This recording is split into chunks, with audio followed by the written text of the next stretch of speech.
is your news bulletin from Power 102 Digital. It is Thursday, 28th November 2024. Good morning, Trinidad and Tobago. This is news to 6 a.m. on News Power Digital. National Security Minister Fitzgerald Hines has strongly condemned the opposition leader Kamla Persad-Bissess's hardline stance on Venezuelan migrants, describing it as cheap political strategy. He said it was dangerous to society with the potential to spread unwarranted hate and anger. Hines said Persad-Bissess's comments have proven once again to him that she is nothing more than a political crustacean and scraper, end quote. He even went as far as to compare her reckless outburst, in his words, to mimicking a Donald Trump style of politics. Persad-Bissess warned Venezuelan migrants to behave or be deported. She said every day for the last year, there were reports of violent crimes being committed by illegal Venezuelan migrants against citizens and promised that the UNC government would take aggressive action if that does not change. The High Court has issued orders mandating the 7 police officers who were discharged last week, Monday, on charges of misbehavior in public office to reappear in court on the 21st of February 2025. This came after investigators from the Professional Standards Bureau, PSB, went before Master Shabika Kazabon yesterday, seeking 7 summonses following the reinstatement of charges against the officers on Tuesday evening. In spite of objections from one of their attorneys, Master Kazabon made the orders suggesting the lawyers can again raise their objections when the accused reappear in court. Last week, Monday, Master Sarah De Silva discharged Inspector Dial Ramlakan, Acting Corporal Shahid Khan, along with PCs Devanan Ragbir, Jason Osuna, Makai Joseph, Cleon Smith, and Rion Charles on charges of extorting businessmen in the Sangre Grande area. They were initially charged and brought before the courts in 2023. Meanwhile, head of the Police Complaints Authority, David West, has praised the police service decision to reopen the controversial corruption cases involving 7 police officers, calling it a step toward justice. West, however, stressed the importance of a thorough investigation, saying, quote, "We will continue our independent probe into why the matter was dismissed initially." West confirmed the PSA had requested documents from the Commissioner of Police, Elahaywood Christopher, and is awaiting her response. He commended the Commissioner for acting swiftly to relay charges, noting this demonstrates a decisive effort to ensure accountability within the Trinidad and Tobago Police Service. Hundreds of bullying cases reported to school authorities in the primary and secondary school system from 2022 to present, resulting in suspensions of students. This was the declaration coming from the Education Ministry officials at yesterday's Joint Select Committee on Social Services and Public Administration, which looked into underperformance at the nation's primary and secondary schools and the adequacy of the Student Support Services Division. Ministry officials stated the data on bullying in the school system was gleaned through reports from school principals and officials that were investigated and students subsequently suspended. The issue was raised as a repeated one, which seemed to be intensifying, sometimes making its way onto social media. At times, it seemed, noting it was being done and questioned the stringency of the ministry and school policies. Opposition Senator and JSC member David Nackett also asked for data on the prevalence of bullying. According to Acting Chief Education Officer Aaron Ramnaton, school suspension data from 2022 to present showed there were 77 cases in the primary school system which were investigated, resulting in suspensions. He also disclosed 470 incidents reported in secondary schools, but cases at these schools were on the decline. There has been a major increase in the number of pedestrian deaths in Trinidad and Tobago. This according to Police Road Safety Coordinator Brent Batson, who was a guest on the Power Breakfast show yesterday morning. He said the TTPS has been trying to ensure those who use the nation's roads do so in a responsible manner.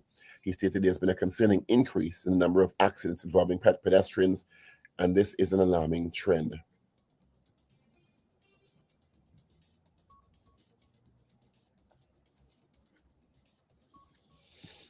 In news of the region, CARICOM leaders have agreed they're facing a crime pandemic, which will require collaborative responses.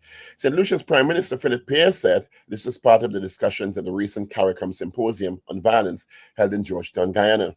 Prime Minister Pearce admits a holistic approach is needed to address this issue across the region.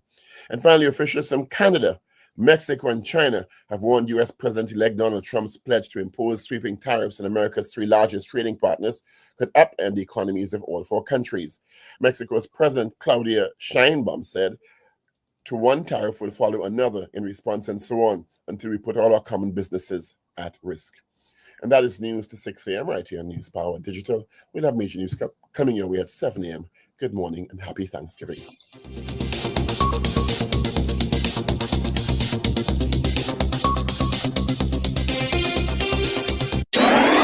Up to date and credible.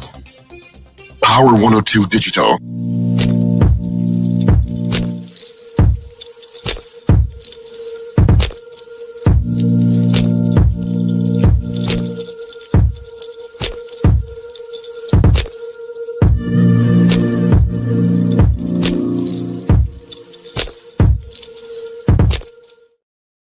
Thursday morning, neighbors. It is the 28th day of November. Thank you so much for joining us on the Power Breakfast Show on Power 102 Digital. It was all about the hours this morning. We just heard from Dr. Paul Richards. We'll hear from Richard Ragoobarsingh. We got Ruben, and then we got Shane and myself, Steve Khan, in the mix. Of course, Wendell is off today. It is 26 degrees at Piarco International Airport, 27 at Crown Point in Tobago. And the Met Office has updated their weather already, and they're saying today is going to be mostly sunny and at times breezy conditions despite a few isolated showery intervals. All right, there is a 30%, which is low chance of the isolated heavy shower or thunderstorm activity. Few partly cloudy intervals overnight with isolated showers. All right, traffic-wise, let's see if we have any accidents. Hope not, hope not, hope not. And I have nothing to tell you about. All right, there is one. Where is it? Yep, I got one. It's on the Freeport Mission Road onto Solomon Huchoy Highway northbound. All right. Good morning to you, Pablo. What's happening? Good morning, Steve. Good morning, everyone. Happy Thanksgiving, everyone. Yeah, to those in the U.S. Happy pre-Black Friday. That's another half of it. That's another half of it. Sales galore. Credit cards are going to burn up a bit. Amazon workers want to go on strike. They ain't going on strike. Yes, this will get rid of all them and get new people. Of course, to those in the U.S., happy Thanksgiving. Of course, Thanksgiving started. The first Thanksgiving was in 1621. Just a FYI for you. I have a friend whose son works at an Amazon center in Philadelphia. And it's just off one of the major highways. And they literally have to have they had to build a roundabout and have police had to put a traffic post there because of the traffic from workers going in and coming out 24 hours a day. And trucks and workers going in and out. That's how the volume of that one, it's a huge, I went to it actually, huge installation. And they go in and out like bees in a hive.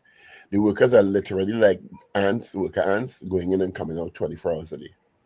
And they actually, they get so much into work and making money that they have policies in place that you can't work more than 7 days or 8 days continuously. And if you're working more than one shift, you have to stop after 3 shifts, take a break, and then come back another shift because people just work continuously and make money. It's like literally like a robotics factory. And you could imagine this weekend. Oh, good. This month is the most amazing operation, that Amazon thing. And traffic jams. No matter what, the traffic jams going in and out because of the volume of workers going in and out, and people dropping people off to work, and transport trucks going in and out all the time. And that is just one center. That's just one center in Philadelphia you're talking about. Wow. So one can imagine. That's why Jeff Bezos, or Bezos, whatever his name is a billionaire. Because people like to buy. When they play something that should put a little warmth in your heart, kind of effort that goes into that, you have to be committed. That is out of this world, Christmas crazy. They already left Christmas, which is a good thing. Christmas is just 27 days away. Do you think Helen Bagwanting's family's going to decorate the house? Um, I think they will. I hope so. I hope they keep her traditions alive. Because Yeah, she always, I the could house find always out. lit up the highway. Oh yeah, oh yeah. We'll have to go and find out, Steve. We'll see. Hmm. We shall see. But that's it's Allied. Karen said it's Allied House. What's this Allied House? Allied security. Oh, I don't okay. know what that means. But it's stunning. It's That probably the owners of Allied Security's house. that just takes so much effort, and I commend them for keeping that Christmas Well, spirit. planning and so on. Yeah, but the effort to put up all those things and coordinate them, because when you take a long shot of it, it's just so well coordinated and beautiful. Anyway, Merry Christmas, everyone. How long to Christmas? Today's the 28th. 27 days to Christmas. Not feeling it yet, though. Well, Allied Home Center, he said. Okay. Yeah, thanks, Karen. Yeah, I'm not feeling it yet either, to be very honest. Yeah, I'm not there yet. I'll get there eventually. I went to 3 malls on the weekend, and the malls are decorated. And people are out with their kids taking pictures. Yeah, I keep hearing about Gulf City Mall, how it's just fabulous. I'll drive down here before the season is out. Yeah. But the malls actually are the ones that keep you, put you in a mood. You know, you're walking the mall and the decorations and the music and the stores and your credit card and your debit card. Sexy San Fernando is saying the people on the street complain bitterly. I can imagine. You can't sleep because lights coming in your house. You know? Yeah. She says there's crowds, people throwing empty bottles all over, people urinating on the street. Oh, because it's like a site. Yeah. People bring their kids to see it, so it becomes a thing. Yeah, that could be disgusting, actually. Yeah, people can't get into their gates. Well, they need to manage that. Yeah, I can see that being a problem. Why people so this? Because even at Bagwantingh's house, a lot of people used to pass up and down and up. Yeah, but that's a highway, though. No, on the side street, inside Valsane. Yeah, but you ain't parking in front of nobody get there. When you go and park in front of somebody, just go and take a look and drive people around. People parking discriminately in this country, because I see some strippers for parking. It's like, what nonsense you're doing? You know what I noticed? A lot of people, when they open their car doors, you know, you open your car door on a main street, you look to see if anything coming, then you swing it wide open. No. Yesterday, I almost hit a guy's car door because he just swung it right open. Same thing happened to me in the avenue the week before. I said, geez, if you're not allowed to hit them, you know. So I'm going to ask you something. Let me hear. Minister of National Security for Fitzgerald Hines has no intention of ever going to meet with Donald Trump when he becomes president. Clearly not. I didn't follow that story. He responded to Mrs. Bissell-Bissessa's statements on Venezuelan migrants and deporting them if they break the law. Right. As, quote, he compared her reckless outbreaks to mimicking a Donald Trump-style politics.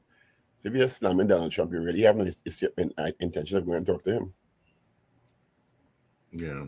You know, you're going to be the leader of the one of the most powerful countries in the world right now, just now. And you're moving fast. You may have to go as Minister of National Security with the Prime Minister on occasion to talk about stuff. You know, so I know that is a productive statement to make at this time. At this time. He compared her, he said she's, quote, nothing more than a political crustacean and scraper, end quote. Lord. I saw a video circulating, and I got it a couple of times yesterday, where a young lady was asking for Michaela Pandey to join the UNC. And the conversation went on that they tried to reach Michaela and one was unable, and the folks asked this lady to go up to the podium to ask Mrs. Bissessa. And of course, Mrs. Bissessa, you know, she has her number. And she said, well, if you contact her and then ask her, and then Mrs. Bissessa is saying, ask her who's funding your party. That was not the question. I was like, Are you trying to force people to do things they don't want to do? They clearly don't want to do. Yeah? Why are people trying to force people to do things they clearly don't want to do? Did Khadija Amin send you the picture last night? Yes. Guy did ask her to come on the program this morning. And he said, what the? Nah. We were out.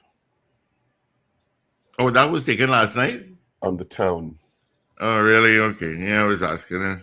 We were out in the town. I was listening to the part of the news, and I heard that, and I said, yeah. Because I did try to get a hold of, a few of them before I went to Khadija. And boy, but nobody has answered. Read WhatsApp. The High Court has issued orders mandating the 7 police officers who were discharged last week on charges of misbehavior in public office to reappear in court next year, February.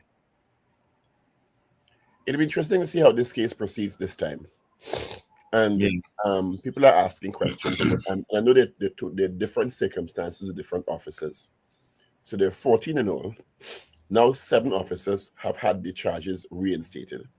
Mm-hmm. So I don't know if there are similar circumstances with the other 7 or the 5 and the 2. But it will be interesting to see if charges are reinstated where the others are concerned also. You know? Mm-hmm. I think they all at some level may have been charged at one point with alleged misbehaving in public office and allegedly trying to extort money from members of the public while on exercises. Mm-hmm. You know? David West has commended the police service for reinstating the charges. Yes, I saw that. And so to Dr. Rudal Monilal, Shadow Minister for National Security. Yeah, I tried to reach him too yesterday.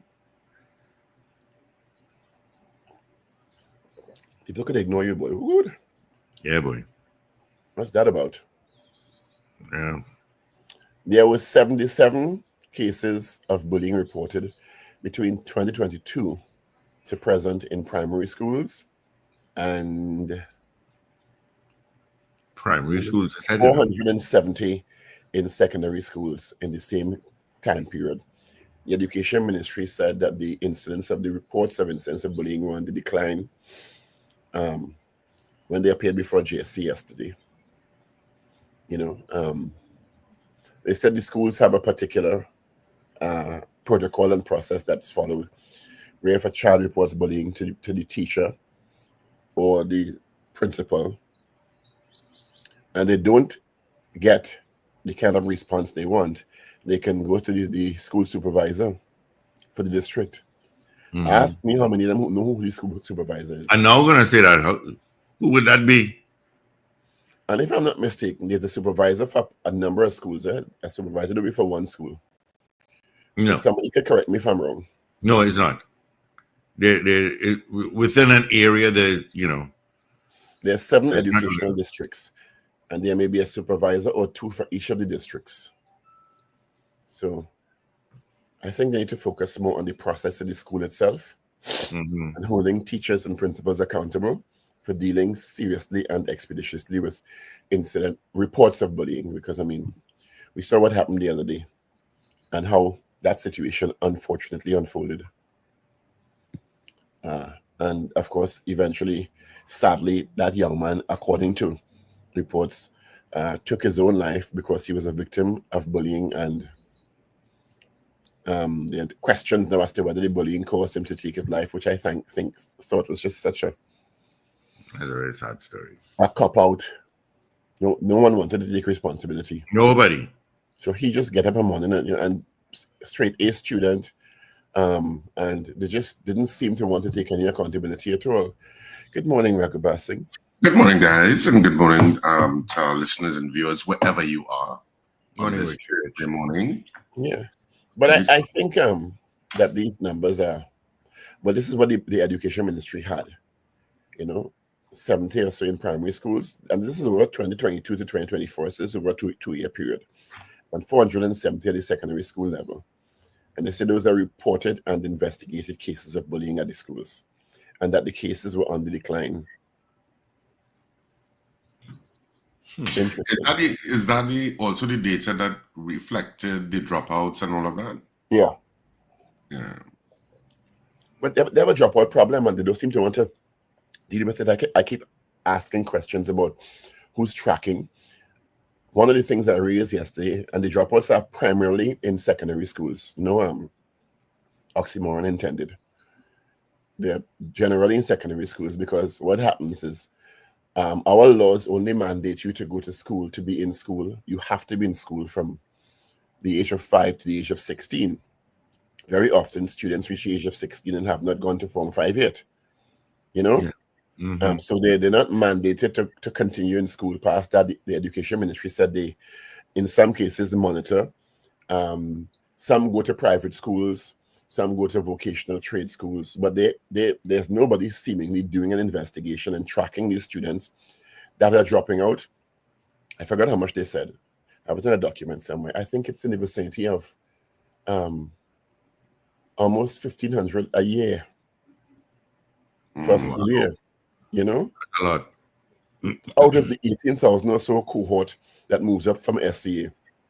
Another thing that continues to strike me, and I don't understand, I asked them yesterday also, talking about the SCA underperformance levels and the fact that about 2,007 students out of the 18,000, just over 2,000, score under 30% generally on average, under 30%. Their benchmark for success and moving from primary to secondary school is 30% aggregate grade, which confuses me. I don't know what kind of competitive individual you're trying to train there. That you could get 30% and think that that student has mastered the information enough, the material enough to go to secondary school and function properly. That's the first concern I've always had. The benchmark is too low, and you all have lowered the bar to make it easier for yourselves to say students go ahead. And then there's nothing done very little done at primary forms 1 and 2 to remediate that gap in the students' knowledge base, because think about 30%, scoring 30%, how much you have not mastered. That's one. And the fact, and I've said this over and over, and I asked them yesterday, why, given the fact that you have national tests every year from Form 1, correct? From Standard 1. You have national test, you have continuous assessment in many cases, you have class test. How come, and these are primarily in government-administered schools there, how come in a child's 5 years of primary school life that you didn't know something was wrong and had to wait until SCA to know that student was struggling and scoring under 30%? How? Somebody need to explain that to me, that nobody did anything for those or did enough for those 2,000 plus children. And they went through the whole primary school system and nobody's intervention did enough to get them to 30%. Make it make sense. Yeah. And you had to wait for SCA to tell you that student wasn't performing. That confuses me. No, it doesn't make any sense. Obviously, you would have seen the signals way before, but obviously the system is incapable, or seems, I'm going to put the word seems incapable of addressing it during that 5-year experience. Ragoobarsingh coupled with that. Yeah, it gets worse. Because and this is not to say there aren't success stories in the education sector, because more students scored above 50%. Let's put the whole picture out there, right? In SCA 2024, there were more students scoring above 50%, but there were also more students scoring a little more below 30%. The other part that always has concerned me for the last 3 or so years is I got some data from the Education Ministry's website on SCA performance. I think they should put more of that data so people could do analysis. Is that there are 3 school districts that have underperformed against the national benchmark for years. North, Port of Spain, and South Central, out of the 7 educational districts. These school districts, you ain't telling me that is the students, that if the whole school district underperforming is the system. I've said so over and over. Because a whole school district can be consistently underperforming, and you think it's the students. Yeah. We are failing those students, and it's happened. I counted back 6 or so, 7 years, and consistently. So you can't blame COVID for that. COVID exacerbated the situation; it made it worse. But these 3 school districts have consistently underperformed, and they don't realize, when you look at the data, there is a strong correlation between student academic underperformance and the inability of the state to intervene and provide remediation for them, and the increase in gang activity and crime.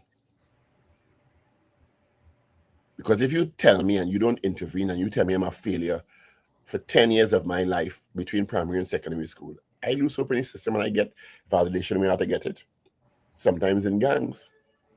Mm-hmm. And when we talk about dropout, also remember, there are some who drop out, and there are some who still in the system, but mentally drop out. Good point. So they go through the 5 years in secondary school, but they engage, they're just going through the motions. Yeah. You understand? Because they have to. So this is not genius conversation. This is not innovative. It's not new. It's not happening only in Trinidad and Tobago. Other jurisdictions have put systems in place and inserted protocols to turn the tide. I try to figure out, with the education ministry generally getting either the biggest or the second biggest allocation, no matter who in power, that they can't seem to turn these trends around. And yes, Terence Brown, a large part of it is socioeconomic issues that can be identified and supported. So that also is not an excuse. You can intervene. Mm-hmm. And there will always be parents who are not doing as good a job as others. But that's where the state comes in. Because it's the state's responsibility to reach those students, find out what is wrong, whether it is learning disabilities, special needs, poverty is a big contributor, violence sometimes, and trauma and abuse. They are clear-cut now correlates that are not novel anymore. We know what they are. That you can put a protocol and instrument in place, intervene with the child, find out what's wrong, and put systems in place to try to turn the child. Because it's our responsibility collectively as a state to make sure that those students do better. Think about 2,000 every year, plus 2,000 every year. And that is a conservative estimate. It's unthinkable in a country like this. And even the ones who are getting above 30%, are we really creating a type of citizen that's competitive if you're happy with 40% and 30% moving to secondary school? Or scoring 40% or 50%? How competitive is that regionally or globally? We always like to look at the top 20th percentile. Oh my God, we have bright children. Yes, we do. But everybody could do better if we put a little more effort into it. And they've run. As I talk about these things, I'll be very honest. It's piss me off. Because it's not brains, it's really to fix it. It's really not. It just takes someone taking the responsibility and doing what they have to do. Dealing with it and dealing with it in a consistent manner. Yeah, and not just leaving it like if we accept it that, well, we will lose 2,000 every year and let's just accept that. No, I don't agree with that at all.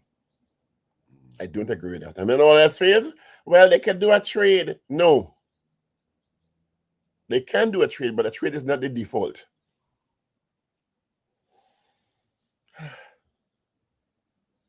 Steve, go on. Yeah. I was going to suggest you open the phones, but I know. Never a dull moment. But I will keep advocating for it, but they need to focus more and pour more resources. And everything is the student support services. And they're not putting enough resources in student support services. They're just not. They could say what they want, they're not. I know people inside of there who'll be frustrated, they leave. They have about 1,000 positions. They have 6,000 cases they're dealing with. They have 1,000 positions in student support services. 671 or so are filled. So you have about 300 positions not filled, and that 1,000 have to deal with right now 6,000 cases. I mean, how does that make sense? How can they really be effective if 1,000 people or 600 people dealing with 6,000 cases. How can that be? How can those people be effective? You're just checking boxes. That's all you're doing. You're not really making real interventions. You're just checking boxes. And why is it so problematic to fill those positions? Maybe it's service commission issues. I don't know. Because the positions exist, fill them. I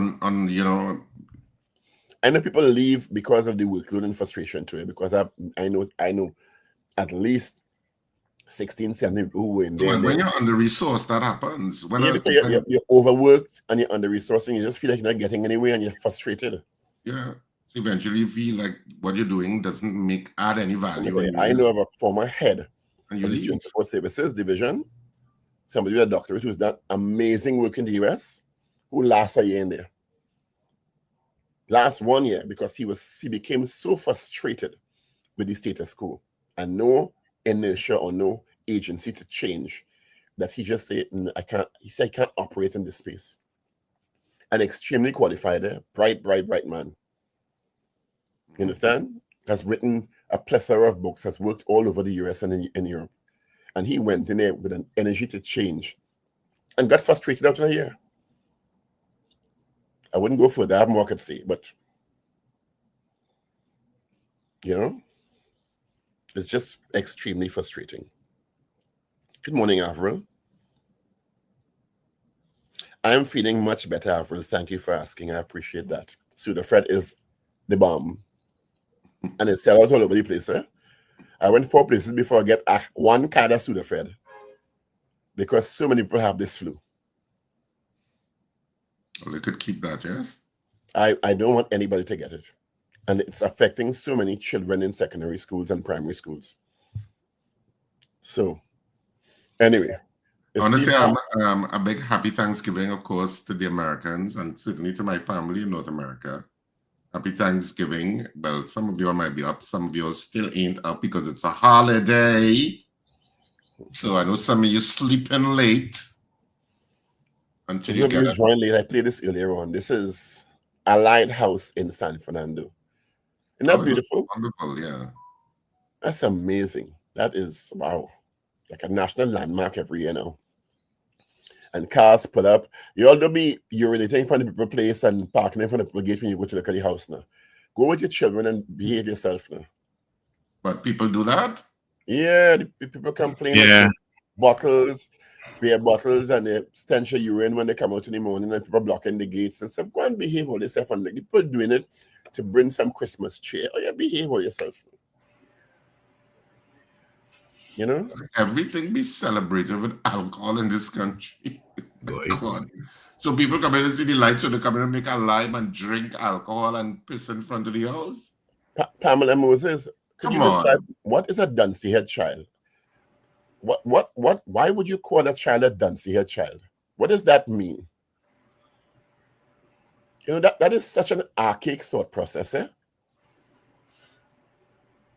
That is a 1970s, 1960s mindset. Children have learning disabilities and have so many challenges, and you are describing children, placing all duncy-head children in a school. I mean, really. And that's part of the problem to it, the mindset that you don't have to, and you can't diagnose or determine what is going on with this child. The default is, well, the child duncy-head or the child lazy. That is such an archaic thought process. And that is part of the problem, eh? They don't understand the science of education and that you have to look and probe and see what is going on with this child. And that's why I asked the question earlier. How does a child go through 5 years of primary school where you don't realize something is wrong and intervene? You know? How? And who has failed when that child reaches SCA and scores 10%? Who has failed? The child, really? When the child failed, you know, the system failed. Including the parents, the community, all of us failed that child. Shall we open the phones? Oh, yeah, we could do that. You know, the number is 222-8255, toll-free North Americans, 866-525-1099. Good morning. Morning, Steve. Morning. Morning, Dr. Paul. Morning, Richard. Wendell, Morning. good morning. So, Paul, I listened to you yesterday.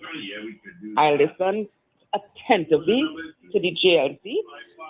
And Paul, I have those same sentiments you have. As a former teacher, I taught secondary school, and I could not understand for the life of me how some students are in secondary school. And I did not teach law school. I teach on Form 4. And when they reach Form 4, these children cannot read. They don't know the understanding. They just didn't have the understanding. I found it so difficult, and I tried my best. It was like pulling teeth. I had 40 students in a class, and about 12 of them were like that, Paul. I had to teach them separately to see how I could build them up, So, and you see, the system only focusing on results for exams. Exam. Everything cannot be an examination because some of them are not ready for the exam. Yeah. And that's the problem. And if you reach standard 5, SEA, it's not a must. You reach because you are 12 years. You can't go on to 14 years. Why? Why we can't have students writing an exam at age 14 to enter secondary school? Why can't we have children in school at age 18, 19 writing CSET? Why? So after 15, 16, 17 years, they sit in secondary school and you don't know anything, and you end up home getting yourself involved in things you ain't supposed to. So, Paul, my heart goes out to these children. I don't know what could be done. I listened to you so carefully yesterday, but the man, the acting CEO, he and all didn't have a clue. They just going through the status quo. That is the status quo. And they don't come up with policy yet. They had to follow the instructions of the ministers. They can't change from the minister's policy or instructions. Well, we need to change something, Paul. We need to change something drastically, because when in 2000, the year when they had everybody going to primary school, secondary school, if that wasn't bad enough, when they had remedial classes in Form 1, they had a class with remedial students only. So when will they start to do proper work in the secondary level? So this did a whole revamping, and I don't know when that will ever happen. Have a good morning, y'all. All right, thank you. Good morning, caller. Hello, good morning. Morning. Morning. I'm a first-time caller. Amazing, thank I you. love your program. I started looking at this program a couple of months ago, and I enjoyed it very much. I'm calling from Gasparillo. Hi, how was Gasparillo this morning? Very good, very quiet right now, a little cool. Very good. And Dr. Paul Richard, admire you. Love your program. Thank you. Well, and you all have a blessed day. Same to you. Have a great day. All right. I will be calling you now. Very all good. right. What's your name? Rona. Hi, Rona. Thank you, Rona in Gasparillo. You're welcome. Bye-bye. You have a good day. You See too. that upset now, right? Oh, you know that, right? See that turning in that bed now. See, then you have competition, girl. Don't take me for granted, girl. Woman. Yes. I saw the picture last night. You have competitions, Good morning. Good morning, gentlemen. Morning. Morning. I listened to what Paul was reading out, where somebody named Pamela calling the children Duncy. I want to tell her, the same Mrs. Manning, God bless her, because when Mrs. Manning became Minister of Education, Mrs. Manning recognized that they can have the children at Duncy, as Pamela calling them. Some of them have disabilities, either eyesight, not eating, not getting meal at home. Nutrition, yes, absolutely. Yes, exactly. Some family problems. Yes, is that a father interplay? Trauma to go to school. They can't focus on the board. They can't see on the board because they're at the back of this class. And God bless Hearing issues, vision issues. She brought she introduced, like those first year children, you get dental check, you get eye test. God bless Mrs. Manning. And Mrs. Manning made sure that you're not going to be suspended. Well, wasn't fighting, but maybe certain things she will carry. You will go to, there was a place, I don't know if it's still there, Family in Action, right opposite TTT. She used to, there's where you will go and you'll have mediation and get some mothers find out what their husband was doing, you know. So I love, and I wish, I don't know if they still do it, but that was very effective. Every child should be screened before going into primary and secondary Yes. schools. So you could, Every I heard child. on a radio Screened for station hearing, vision, learning disability. And they had her the back of the class, and it's only when they took her to the doctor, she became a doctor.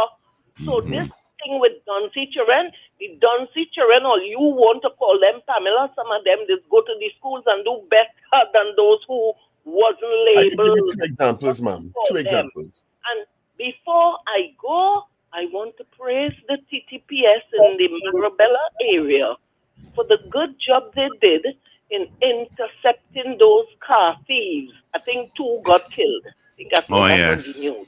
3 hours of the morning. Right. Good job, police officers. When all you do crap up, bash all you. And when all you do good work, I will praise you all. Right? So I'm praising. I'm saying that go pass Sifa to the TTPS in the Marabella area.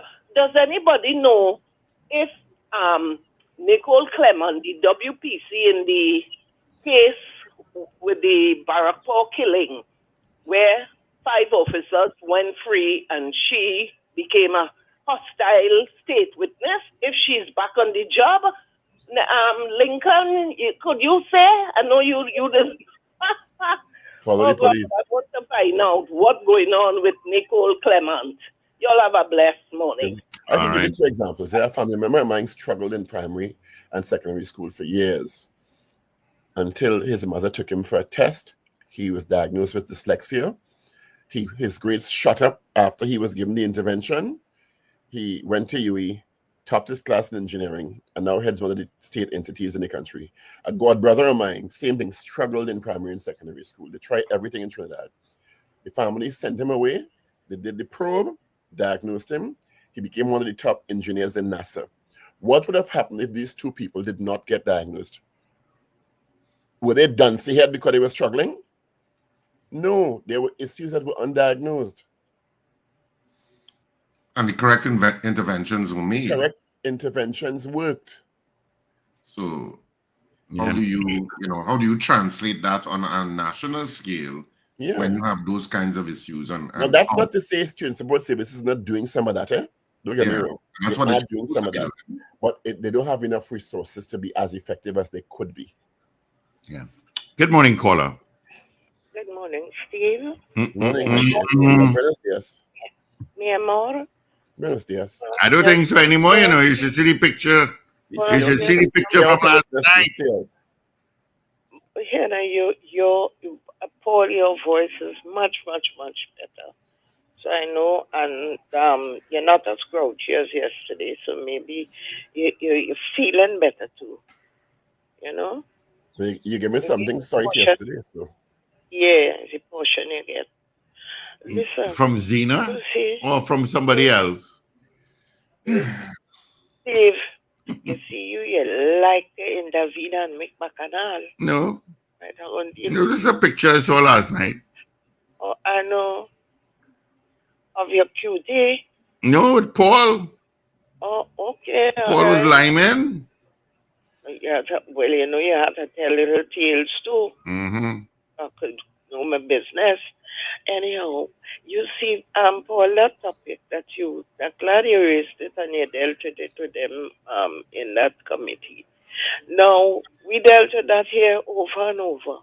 And I'm saying again, Ministry of Education, all you have teachers, principals, or they have school supervisors, and sometimes I wonder if people just sit in their cushy offices and really don't move around and do what they're supposed to do. And I've said again, the main problem in schools, people, the teachers, many of them now not caring about the student themselves. They on themselves, because you see, everything is that you have to have this university degree. And see that who holds them accountable? Many of, well, nobody. Who Many holds of them accountable for underperforming? The teachers underperforming. In the US and the UK system, the students are the only one tested, you know. If a class is falling below benchmark, the teacher is brought up, you know, as underperforming, and there are sanctions for that. Well, I'm telling you, what I know is that many of them leave classes to go. Other teachers will try in the class because they want to go to university to get the degree.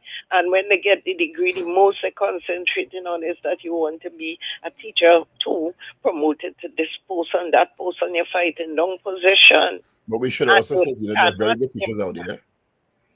I'm not saying all. I'm saying some, and the system has broken down because there are no teachers training colleges again to teach the teachers how to impart the knowledge to students. It's not everybody could teach. You have the knowledge, but suppose you can't impart it. And many of them don't care if the children are struggling or are struggling. So who to blame? And it's the same point you're trying to get at. How could they not know the children not functioning? If you have a class, you must know what's going on with your students. How a child gets to SCA and nobody picked up this child is can't write a sentence. You understand? How? So the teacher not looking at the book? How does that happen? Get to correct it. So again, I'm saying that they have to be firm with people who they are hiring to teach, and I'm going to stick to my point that they need to reopen teachers training colleges to teach people how to impart knowledge. When they shut it down? I don't know why they shut it down. When did they shut it down? I thought all teachers don't still go to training because the one that was behind where Kedona was there. There was one by Val saying, yeah, but I'm, when she said it, Paul, I went to check. I said, I thought it was still functioning, but it says temporarily closed. It says temporarily closed. How are they training teachers? Nowhere. So, and then the system to appoint them to the teaching service commission is very slow. Same thing with the other commission to appoint public servants. They take too long. And they're shuffling a set of paper and wasting time and taking too long to appoint people. When the Prime Minister say you want to dismantle them, I'm paraphrasing the vex. Thank you, Zena. Richard, could you share your papers with us, please? All right. Wow. Don't you know I always have papers? Yeah, today I don't. Okay. And hear me boldface saying share the papers because I'm presuming that you have papers. Yeah. Today's one of the few days I didn't get it. Okay. It's Thursday the 28th of November. Happy Thanksgiving, everyone. Let's start with the Express Online. 11-year promotion delay, state must pay teacher. 62,000 lost over cancelled Cal flights. Traveling group seeks legal action. Don't stigmatize Venezuelans, so says criminologist Dr. Randy C. Prasad. Kamala using rant to score points. Inflammatory and unfortunate, says the Minister of National Security. Court orders 7 cops to reappear in court on the 21st of February 2025. Bullying a problem. Hundreds of cases of bullying reported in school by school authorities in primary and secondary schools from 2022 to present. Extortion, accused officers get new court date. And Trini's getting vibes for Carnival. I think we could ask this question tomorrow. But do you have a problem with Vibes Cartel performing in Trinidad Carnival Friday? We could ask that tomorrow. What do you guys say? Yeah, I remember that. Obviously, it's a trending issue on social media. But as if Jamaican artists never perform. You know what time Beanie Man come in performing Carnival? Yeah. All through Carnival. You know how much time Beanie Man and Capleton come performing Carnival? And I could do the Guardian if you're finished with Thank you. Go ahead, please. Yeah. So the Trinidad and Tobago Guardian for today, and the front page is Kamala under fire. That's the headline in the Trinidad and Tobago Guardian this morning. Government accuses opposition leader of fueling hate, chasing votes over migrant crime stance. 7 cops to face court again in February, and Wigat ramps up protest at UE over salary dispute. All of that is on the front page of The Guardian. The main picture is that of the Ice Queen. Grade 5 pupils of Cedar Grove Private School performed the Ice Queen at their Winter Wonderland annual Christmas concert on Tuesday in San Fernando. So that's a picture giving you some of the Christmas celebrations, I suppose, Christmas concerts going on in schools. And onto the sports pages. And the main story in sports on the back page of the Trinidad and Tobago Guardian is, just taking a little time to find it. Right, Kohli hails West Indies display. The main picture is that of Real Madrid's Jude Bellingham as he screens off a ball against Liverpool's Conor Bradley, second from left, and Ryan Gravenberch during a Champions League opening place football match in Liverpool, England yesterday. Of course, Liverpool won 2-0 if you follow that match. But the main headline is really Kohli, or Collie, I'm not so sure I pronounce it, but I'm going with Kohli, hails West Indies display. So that's it for the front and the back of the Trinidad and Tobago Guardian this morning. You muted, Paul. Mute. Let's move to the news now. Government slams Kamala's threat to deport Venezuelans. Store clerk, Christmas shoppers feel tense in Port of Spain. Chief Secretary, lawyers upset, headache for legal services in Tobago. Charlotte Street vendors threatening PNM over vending plan. Man arrested after U.S. citizen robbed in Tobago. COP defends decision to delay recruit swearing in. Judge to rule on judicial review bid over relay charges. La Hocata gets a new $42 million public library. Congratulations to Foster Cummings, I think is the MP for the area. And everyone responsible for that library in La Hocata. And I want to talk about that after 7 o'clock. And this nonsense again about who goes to a library and why people need a library. And not understanding. Oh, that's ridiculous and stupid. But yeah, don't start. Because I've been advocating for a new library in Arima. Yeah, but I thought libraries should be the library bill. Anyway. Nah, they're mad. We will deal with that after 7. It's mad people. Because I want to congratulate Foster Cummings and all responsible, Neil Parsonal, I think Udicott and Minister Robertson Regis, and everybody responsible for that library. The symbolism of that in a Hocata is so powerful. Yeah, I just wish that people upset a library. But anyway, we will deal with that after 7. Education Ministry, no need for police patrols. St. George's College calls for help to refurbish furniture. An ex-licensing officer acquitted on corruption charges after 24 years. Crazy. 24 years. That's crazy. These are trending stories in the Express, Guardian, and Newsday. Well, I just have one more sports story in the Trinidad and Tobago newspaper today. And at middle-aged men football last night at the Oval, the team that featured Wendell Stephen get a licking, bad licking. That they had to walk, they get quiet, they couldn't even drink the Stag and Carib. They just get quiet and walk out of the Oval depressed and humiliated. They get a bad beating. It was a beating that was so bad, people watching the match cry for them. I think everybody done this newspaper vicious. Lord have mercy, it didn't have to be so bad on this newspaper. Lord. You get a long time cut tail.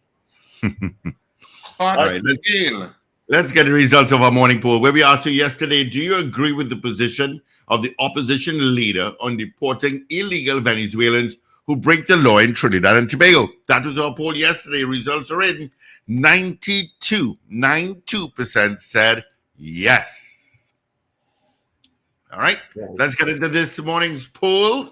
Well, there are two possible polls. One from yesterday and one I came up with this morning. The one from yesterday is, do you agree with the proposed graduated license for persons 18 to 25 years old, restricting them to drive after 8? Or, I get a bunch jump out my head. Oh, jeez. It was right there, you know. Senior moment. You said it. We didn't. Oh, my God. It was right here. The library? Was it something connected to the library? No. Or was it something connected to education? No. And the Oh, my school God. system? That's embarrassing.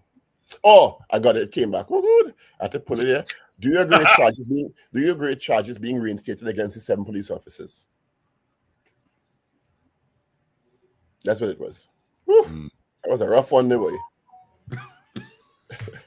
Not saying a word. Not saying, too easy. We could go with the police officers.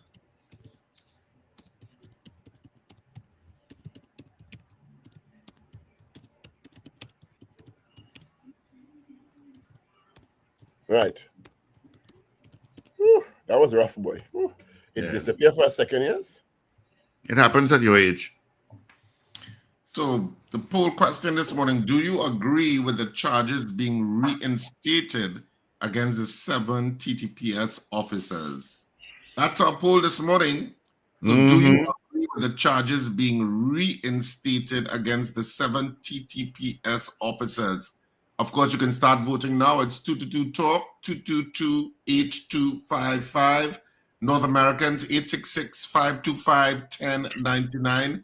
People on the streaming platforms, you can send your votes via the messaging portals there. And of course, if you're watching us on M&E TV and listening to us on smart devices, you can WhatsApp us at 318-1021. Of course, for the 868. Guys, got to look forward to when we see that age, boy. Yep. Julie Richardson says yes. Michael Robinson says yes. Cascade St. Anne says yes. Roger Seawing says yes. Good morning, Sankofa, GNC Auto Security. Dan Raj, good morning. David Nelson.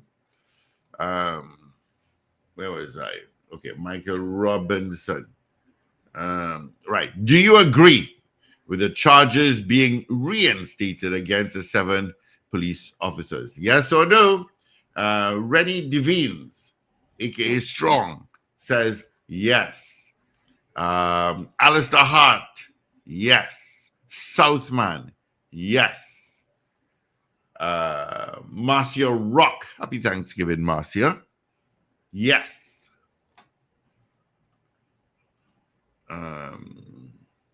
Afria Lashley, yes. Hope I pronounced that well. Miss Ingrid in Tucson, Arizona, happy Thanksgiving. Yes. We have to carry over the poll past the news there. We didn't get them. Yeah, we'll do that. Let's see. Wayne Bennett says yes. Ray Garcia says yes. Ben J. Singh says yes. Julia S. Batiste says yes. David Nelson says yes. Lisa Devine says yes. Bobby! Morning, Bob. Yes.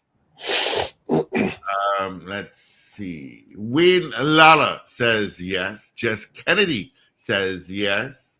Cheryl Henry, yes. Arch Nemesis, no. Trini Jam, long time Trini Jam, hell no. Long Islander, yes.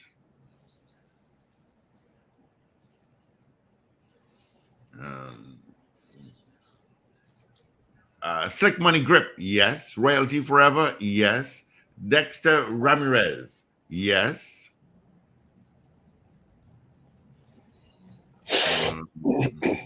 Dre out in Rio Claro. Morning, Dre says yes.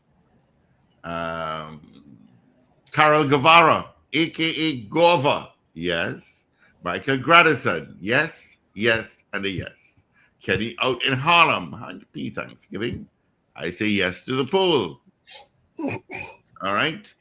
Of course, we'll take some of our more votes after our 7 o'clock major news.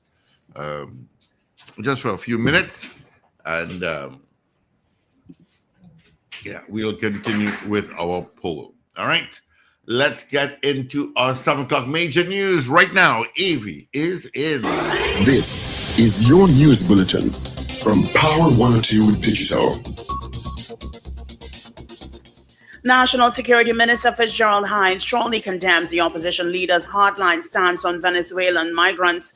The High Court issues orders mandating that 7 police officers who were discharged last week on charges of misbehavior in public office reappear in court on February 21st. Head of the PCA, David West, praises the police service decision to reopen the controversial corruption case involving the 7 police officers. And the JSC learns that hundreds of cases of bullying were reported at school authorities in the primary and secondary systems from 2022 to present. Details in a moment.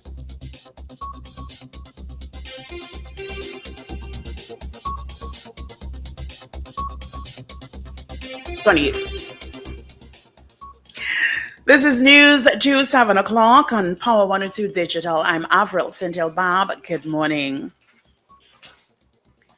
National Security Minister Fitzgerald Hines has strongly condemned the opposition leader Kamla Persad-Bissessa's hardline stance on Venezuelan migrants, describing it as a cheap political strategy. He said it was dangerous to society with the potential to spread unwarranted hate and anger.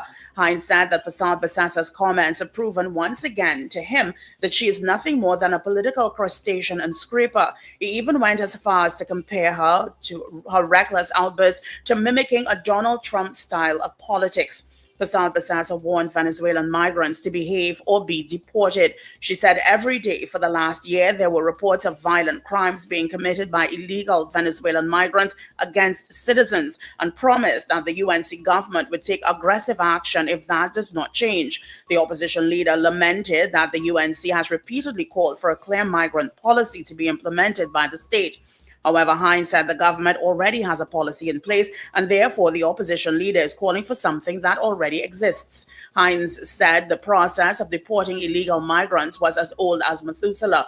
He said, quote, "We made it very clear. We articulated it in documentary form in the migrant registration framework, so that is not new. That has been the case. And on a daily basis, I sign, among other things, deportation orders for those persons who do not deserve the protection of the law and the Constitution of Trinidad and Tobago, including Venezuelans, and some of them, because they infringe the laws of TNT, we have been deporting Venezuelans on an ongoing basis," end quote. This was echoed by Foreign and CARICOM Affairs Minister Dr. Amory Brown, who posted on X that the Ministry of National Security has continuously been deporting Venezuelan nationals who break the laws of TNT while here. The High Court has issued orders mandating that 7 police officers who were discharged last week Monday on charges of misbehavior in public office reappear in court on February 21st. This came after investigators from the Professional Standards Bureau went before Master Shibiki Kazabon yesterday seeking 7 summonses following the reinstatement of the charges against the officers on Tuesday evening. In spite of objections from one of their attorneys, Master Kazabon made the orders, suggesting the lawyers can again raise their objections when the accused officers appear in court. Last week, Monday, Master Sarah De Silva discharged Inspector Dayal Ramlakan and Acting Corporal Shahid Khan, along with PCs Devanan Ragbir, Jason Osuna, Mackay Joseph, Cleon Smith, and Rayon Charles on charges of extorting businessmen in the Sangre Grande area. They were initially charged and brought before the court in 2023.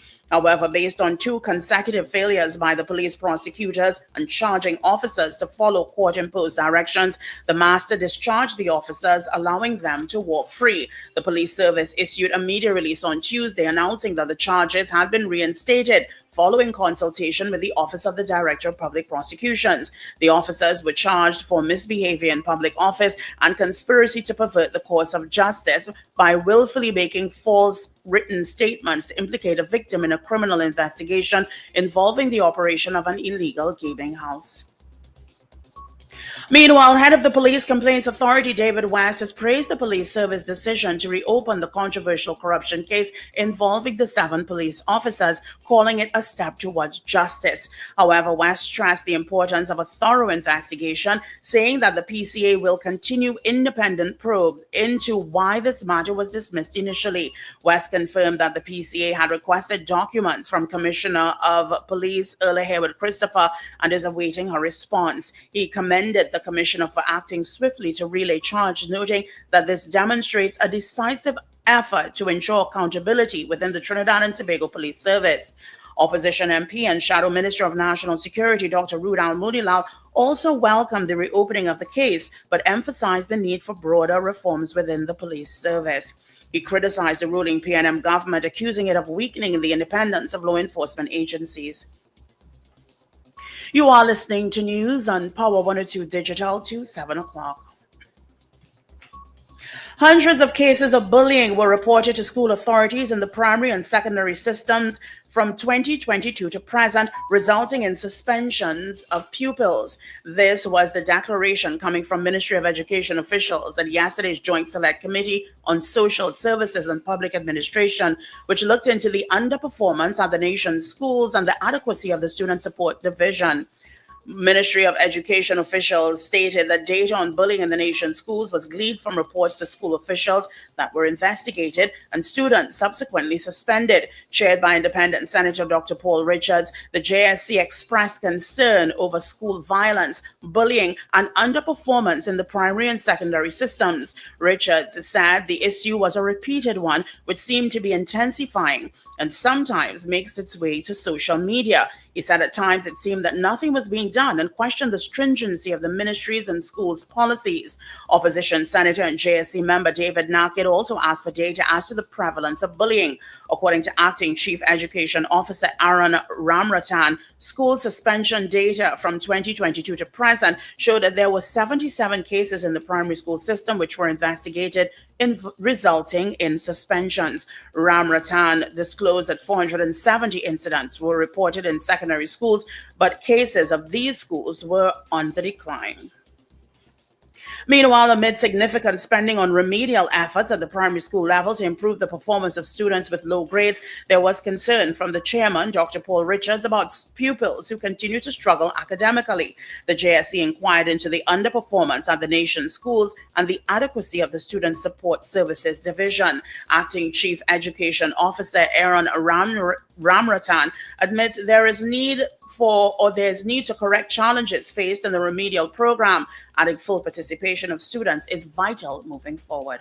One of the reasons would be that we don't get full participation of students that we are catering for. So that could be a factor into the equation of why we are not seeing the return that we would like based on the efforts that we are making. But at the same time, we want to acknowledge at least we are seeing things moving in a positive direction that we want to build on, because the under 30%ers would have reduced in 2024. And that is something that is mentioned here as well.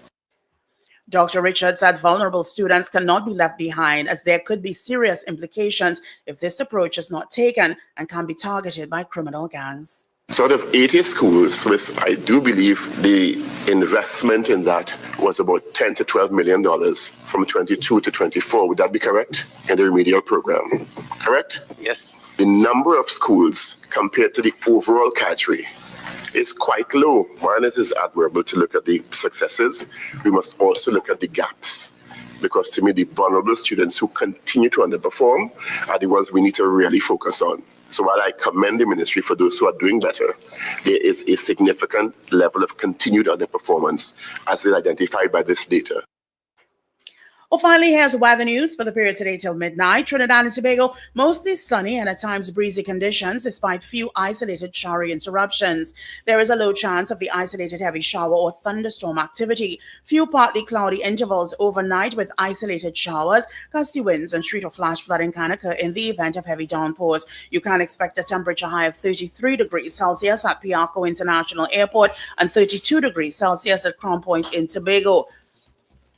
Currently, the temperature at Piarco is 27 degrees Celsius. It is also 27 degrees Celsius at Crown Point.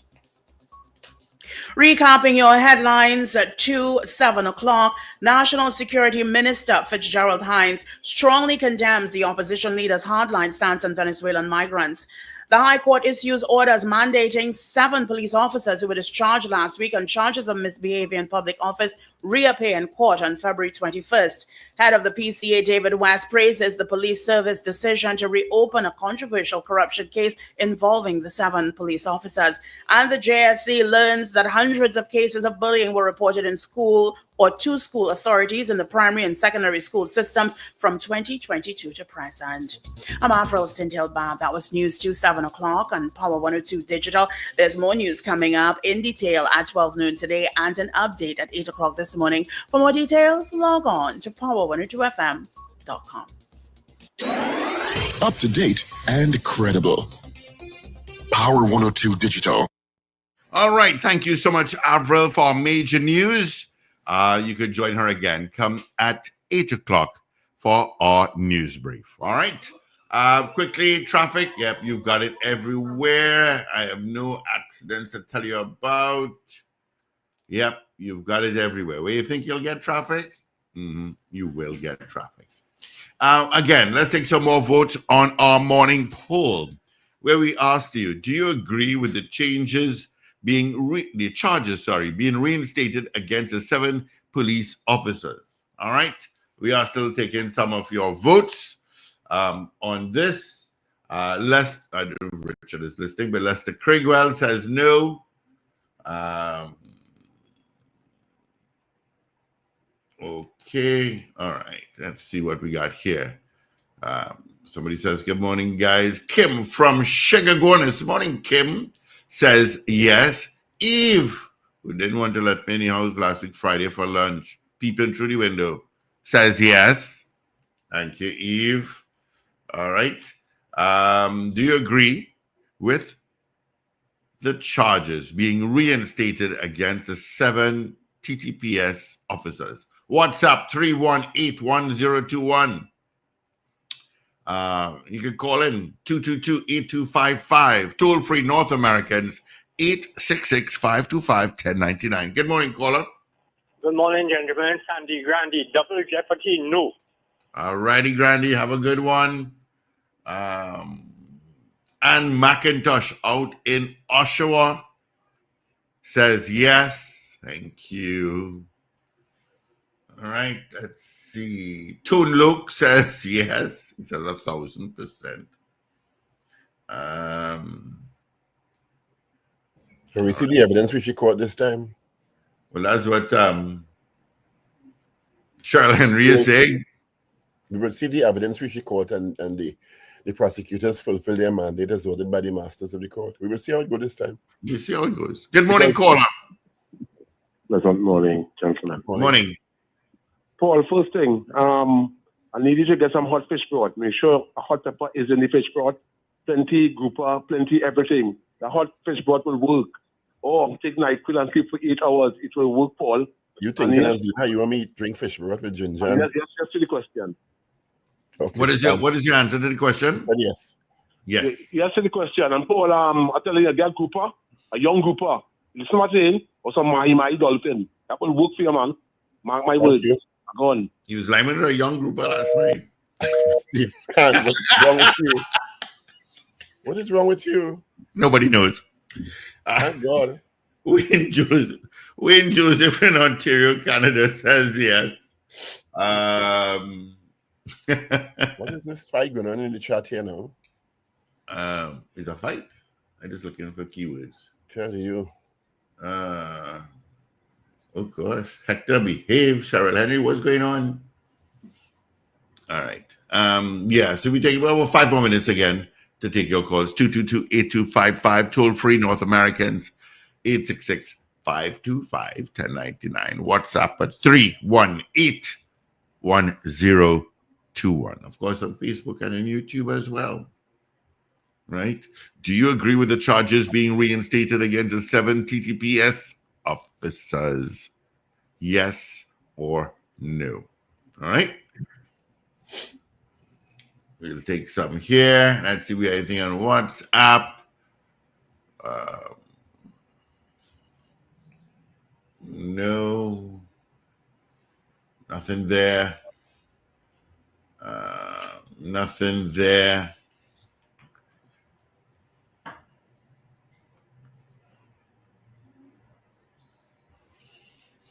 Nothing coming through.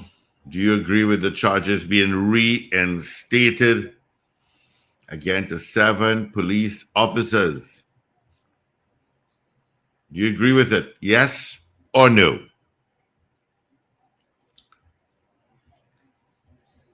You can take your calls, your messages. You can WhatsApp at 318-1021. Yeah, where's Richie Rich? I'm right here. Oh, okay. Just checking. All right. Well, let's close off the poll. So what we got there, Richie Rich?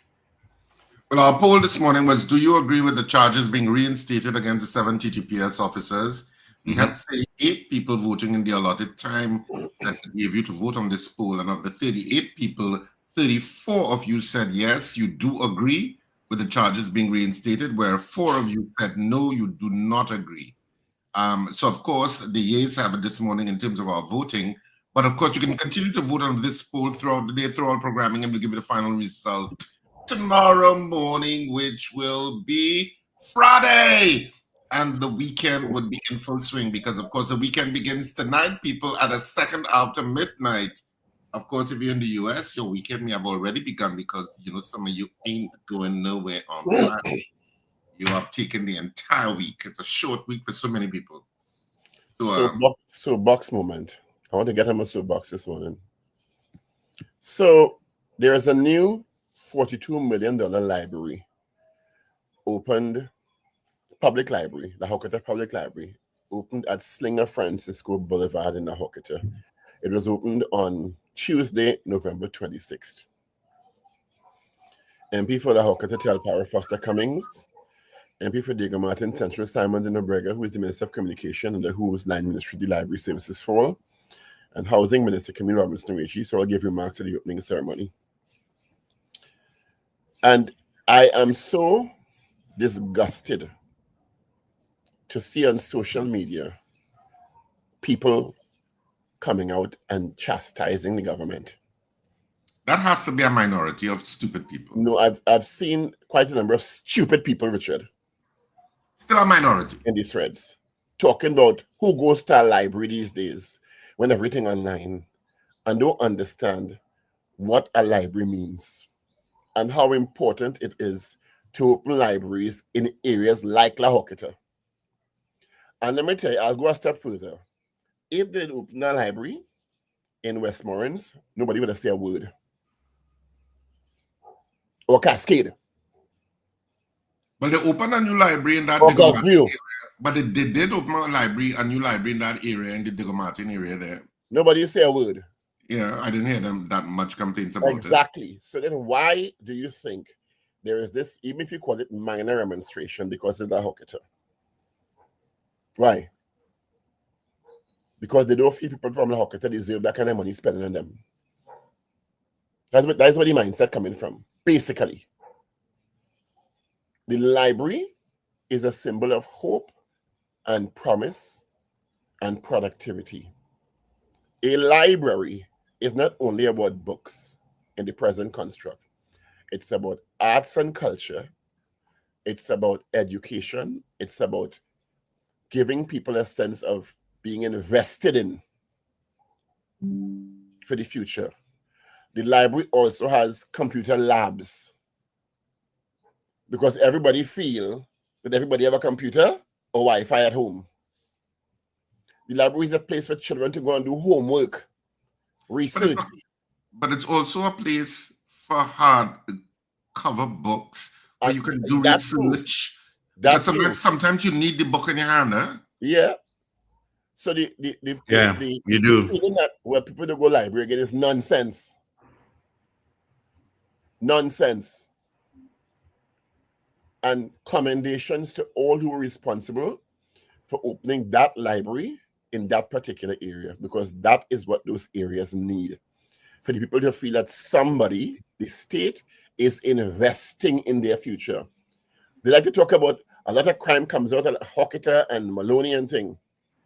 This is one of the ways for long-term sustainability, for making young people in particular feel that there's a space for them to go and be productive. and fill their minds with productive information and ideas and ideologies. That's something I wonder what people are trying to begin, but I know where it's coming from. Well, but Paul, I would still indicate that that's a minority of people, and and when I say minority, it's a vast little group of people who, being agents of mischief, the wrong things come across my feed because I was pissed off. Maybe that being agents of mischief. I think the vast majority of the country understands what we are seeing and understands the value of libraries. But there have been, as you said, there have been libraries opened across different parts of the country, and I never see one negative thing about it. One negative thing. All of a sudden, the library opened in the Hawkett, and people, even if it's a minority, have an issue with it. Really? Yeah, that's just silly. What should they should open a prison? Stupid. I just wish that they would, because I always find library buildings should be kind of iconic in how they look. It should be funky. Yeah, pretty much like how Nallis and Port of Spain looks. It's identifiable. It has its own character. Mm-hmm. I always find libraries should stand out that way, and be architecture. Yeah, and be welcoming and because I know, strangely enough, the library in Arima now is in a 2-story house that looks like it looks like a 2-story house, and I don't even know how many people go there because the parking space is hardly ever filled, and it doesn't have much parking. But it's a horrible building for a library, absolutely inappropriate. And if you want children to feel, you're right, Richard. Urban planning and understanding the psyche of, in particular, children, and you want them to feel encouraged to go into a building, they need to make it in a particular way. You understand? Yep. A particular design that that building is real cool, boy. Yep. But I nonetheless commend the opening of the library in Hawkett. No, absolutely, yeah. And in fact, when I spoke about it yesterday, I mentioned it yesterday because Bernadette had called me about it. I was saying, "Oh my God, I am so jealous." Mm-hmm. About the fact that I want one in Arima. Library should be commonplace in every constituency. Absolutely. And I remember growing up as a child. The library in Arima was by the Arima Town Hall. And the Arima Town Hall, of course, there's steps to go upstairs, and the library is at the bottom beneath the steps. Not an iconic. I mean, the town hall is an iconic building in itself, but that's what the library was, and there was just this door to enter. These 2 doors, I think it was. But for me, it was a magical place. Yes. Yep. Because when you got through those doors, even though it wasn't the biggest library in the world, it was a magical place to me as a child, with all of these books, and they were laid out, and there was a warmth about that library that you could sit and you could take, and I just loved it. And I used to borrow endless books as a child because I was an average reader. And I used to borrow books in the library, and I even as an adult, when Nallis was built in Port of Spain, I have computer home, but I would go into Nallis and sit down among the books because it just feels so, as it's like a magical place, and you get so much work done in the environs of the library. And you want to encourage children to go into the library and explore different worlds and read books and go onto the computer and go online in a safe environment, because it's a good place for children to feel comfortable, and that's like their second home. Yeah.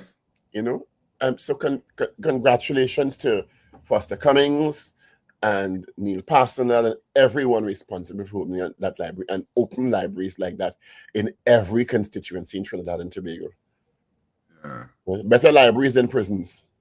Absolutely. Okay. And end of rant. I was just so impressed by it. And when you see the computer labs, and and you could have rooms where children could go for lessons, additional, you understand? There's so much potential for craft markets, things for adults to learn, It's such a, as you said, which is the right word, it's a magical place, or can be a magical place. So open more. Yeah, they absolutely should. And I know make sure the libraries are really make sure the administrator of the library keeps a lot of activity in the library. cultural activity, educational activity, opportunities for people in the area, there's always something to draw you to the library in addition to the books and online portals. Who's Steve looking for and calling like a madman? I have no clue. Shall we open the phones while he does that? Yeah, we can open up the lines. So 222-TALK, 222-8255, North American, 866-525-1099. And of course, people on the comment section and stuff, you can send your comments, but we prefer calls at this point where we want to hear your voice. So 222-TALK, 222-8255, and North Americans, 866-525-1099. Absolutely toll free to you, North Americans. And 222-TALK, 222-8255. Other parts of the planet, you'll have to ring the 1-868-222-TALK. Richard, I looked at the movie Conclave the other day. It's a movie about the Vatican and the goings on in the Vatican. Watch me. You should watch it. You would love it because of your mindset sometimes to religion and Catholicism. Let me tell you. All right. Well, gentlemen, I do have Minister Foster Cummings online. So good morning to you, Minister. How are you? Good morning, Steve. Good morning to Trinidad and Tobago. Yeah, we have I think you know this fella, Dr. Paul Richards. Oh, and another guy from Arima. They call him Richard Ragoobarsingh. Yes, Ragoobarsingh. Yes, I know both gentlemen. Good morning, Minister Cummings. Yeah, good morning, Minister Cummings. I was effusive in praise for you this morning. Effusive in praise. Is that so? For you and your colleagues opening the La Joqueta Library and the investment and the symbolism of investing in the people of La Joqueta and by extension the rest of your constituency, because I was loathed and irate that I actually saw people on social media with some levels of idiocy talking about who goes to a library these days and why they invest in that money. And I was so upset. I went in a soapbox this morning, included in the soapbox, offering you praise and congratulations for that initiative, because I think it is so amazing that level of investment has been done in the people of La Joqueta, particularly in that area that is so stigmatized, and the potential for improving minds. Give us a sense of when this project started, please. This project started about 17 months ago. UDCOT did an excellent job in managing the project. The contractor performed well, and we were able to deliver the project within the time frame which we set out to deliver it. But you would always find that people who do not have a proper understanding of some of the social issues that confront particular communities will make those kind of uninformed comments. If we want to improve the lives of the people who have these challenges, we have to make sure that they have the available support and facilities to be able to become the best version of themselves. We talk about the problems of crime, and everybody has a comment about how we should solve crime, but we really need to develop our people, and that is what we're focusing on as a government, and that is what we're focusing on in La Joqueta Talparo. Development of the people by making sure they have the resources and the support to do so. What is your vision for this library as a space in the community? For me, the library is a safe space. La Joqueta has 5,000 households. Many of them are suffering from overcrowding and other social issues that prevent students from being able to pay attention after school to their studies, to their research, to do their projects, to do their homework. And therefore, what the library presents in this community is a safe space for the students in particular. Of course, adults will also use the library, but for the students in particular to have a space, a dedicated safe space that they can utilize to focus on their school assignments and their research and their projects, etc., so that they can perform better at both primary and secondary school, and we get a better citizen coming out of the community at the end of the day. What are some of the features in the library that are built in? Oh, the library. I mean, it's a very high tech. I toured the library myself and was given a card. I suspect I will also use the library to do my research for my parliamentary presentations. The library has a children's library. There's a young adult library. There's an adult library. It has facilities for um, there's a computer lab area that you can utilize to go online and do all your research. There's an amphitheater for use of the public, for those who are in the arts. There's an auditorium that seats about 120 persons that can be utilized for various activities within the community. So it is also that common space that people utilize for functions, etc. And then there is a rooftop that can also be developed into a space where particular activities can be held. So it is not just for study. This is a hub within the community that will bring the community together, and that will be a space where they can utilize for all the activities I spoke of a short while ago. And it's a space also of silence, because some communities are just noisy. Yeah, and that is one of the points I was speaking about when I say in many of the homes there's that, that doesn't provide the atmosphere, for students to really focus, and therefore the library present that. In addition to this, Nalis also has some entrepreneurial shops on the ground floor that budding entrepreneurs will be able to use to carry on and ply their trade. And we also intend to have a ATM machine installed for residents of the community. Before 4 years ago, La Hoqueta would have had to utilize that kind of facility outside of La Hoqueta. We now have an FCB ATM lower down in phase 2, and we'll be having one lower down where the library is located between phase 4 and phase 5. What do you think this means to the people of La Hoqueta who are often stigmatized in a particular way? You get that because of a lack of understanding. Yes, we have challenges in La Hoqueta. We have people who really should be living a better life. Some people who have gone into a life of crime. But what we have to do is present opportunities for the younger ones who are coming forward to make sure that that is not their focus and that is not the direction that they will go into. And therefore, as a government, we have been doing that. That's the reason why the Ministry of Youth Development and National Service has so many programs and facilities available to our young people to steer them into a positive self-development direction.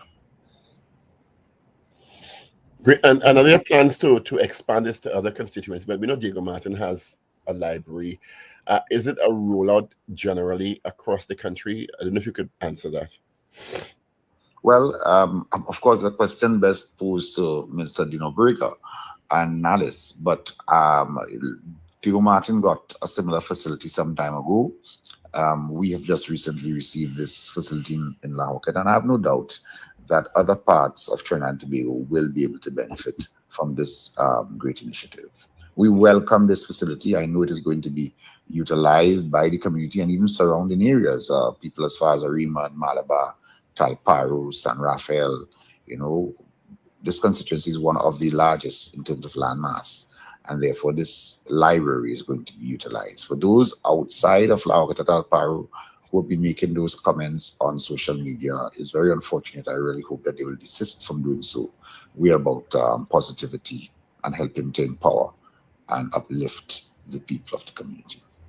Well, it would be remiss of us to have you and not ask you about screening and your candidacy for 2025. Well, I have put my name forward. I am the only nominee for this constituency.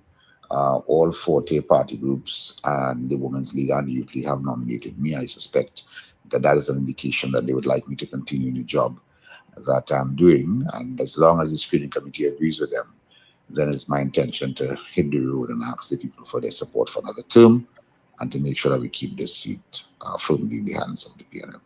And you're a deputy political leader, is it, of the PNM, is it? I'm General Secretary. General Secretary. So when can we expect the election? We all know the Prime Minister will have that information, but Well, I had to try. we look forward to it whenever it comes. Thank you, Mr. Cummings. Wait, before you go, Mr. Cummings, is there any I know there are times we have spoken to you about this issue of Tumpuna Road as it merges with the Churchill Roosevelt and that massive traffic that builds up along that Tumpuna Road that is really, I mean, people avoid it. Some go through Pinto and come out through Santa Rosa and vice versa, just to avoid that length of traffic. Are there any plans, even in the initial stages, to address that? Well, I know that the Ministry of Works, they engage in a program to upgrade all of these intersections. They are currently at Omira, and therefore the intention is that they will get to that point. I have had conversations with the Minister of Works on this, and there are plans in place. It's currently in the development stage, but hopefully we get it done in not too distant future, as long as funds are available to do it. But yes, that is a priority, and it is something that we will continue to work along with the Ministry of Works to bring some solution to. All right. All right. Thank you, Minister Foster Cummings, for being with us on the Power Breakfast Show this morning. It was a pleasure. You all have all the best to you. All right. They need to open, good for him, open the library, and it needs to be like a national rollout. I think it's very good for communities to know that they have that kind of space. And from what he described, they really thought about it carefully in terms of offering some entrepreneurial micro business opportunities. He said there's an auditorium, right? About 150 people, so you could have some performance space. Well, I'm not so sure what the amphitheater capacity is, because there's an amphitheater and there's an auditorium. Yeah. So it's something probably I'd have to go and look at to see whether it's a possibility. A nice Christmas show. Yeah. All right, gentlemen, we do have a lot of calls coming in, so let's grab some of them. Good morning. Good morning. Hello? Hi, morning. Good morning. I hope that the maintenance of the building, I hope the residents look at it as a gem for them and, make sure and keep the area clean and stuff, because, government and maintenance is something else. But Steve, how long I have been complaining about our library in San Fernando? It's like a rolling stone. 1 minute library in east, next minute is west. I had to bring it back in the old building, but it's on a new little building, but next to the old building. What you doing with San Fernando Library? It's like an eyesore there for the longest while. You should make you the mayor of San Fernando. Everything will be fixed. Which mayor? You should be the mayor. I should be the mayor. Well, listen, man, the place would have been nice and clean, and listen, it have nobody and thinking about San Fernando, man. Steve, I fed up complain. Yeah, fed up hear me on the air. Well, we hear your complaints there. Fed up complain, but you know how long that library abandoned? You know how long? All right. Thank you, Ms. San Fernando. There are 3 prestigious universities offering free courses online: Harvard, Yale, and Stanford. Harvard is offering Introduction to Artificial Intelligence, 140 hours, Exercising Leadership Foundational Principles, 8 hours, and Building Personal Resilience, 4 hours. Yale University is offering free courses in Introduction to Negotiation, 33 hours, Introduction to Psychology, 14 hours, and Managing Emotion in the Time of Stress, 9 hours. And Stanford University is offering Advanced Cybersecurity Preview, 2 hours, Designing Your Career, 15 hours, and Statistical Learning and Python, 40 hours, all for free. Check the websites. Oh, nice. Good morning, caller.